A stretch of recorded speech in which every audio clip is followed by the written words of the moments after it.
Germany has a spy problem. In only 6 days, German authorities have arrested as many alleged foreign agents. 2 of the accused are spying for Russia and 4 for China. One of them even worked for the German member of the European Parliament. For more, let's cross to DW correspondent Nicole Frolick, who joins us from Berlin. So, Nicole, what's known about these alleged spies? If you can have details on that. Well, it's been quite a week here in Germany. At this point, really, there are more questions than answers. The first arrest came on Thursday, the suspects being 2 dual German-Russian citizens alleged to have coordinated with Moscow to carry out sabotage attacks on industrial and military infrastructure in Germany linked to the training of Ukrainian soldiers. One of them actually fought against Ukraine in the area of Donetsk, which was illegally annexed by Russia in 2022, which is how the German authorities caught on to him. Now, on Monday, then, 3 German citizens were arrested, suspected of supplying information on military technology to a Chinese intelligence service.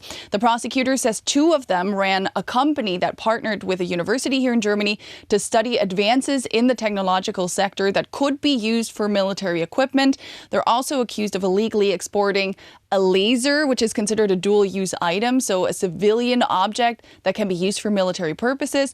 But the real bombshell came on Tuesday when it became known that a longtime aide to a far-right politician, who just so happens to be the top candidate for his party in the upcoming European elections, had also been taken into custody on spying charges. He's being described as an employee of the Chinese Secret Service, and his case is considered especially severe, with him passing on information about negotiations and decisions in the European Parliament and spying on Chinese opposition members here in Germany. Now, the MEP himself, his boss, whose party is flying high in polls here in Germany, is quite tight-lipped about the entire matter, but calls for consequences are rife, as you can imagine, with many questioning how realistic it is that he, who has raised eyebrows in the past through his links to China as well as Russia, truly knew nothing about his staffer's double identity.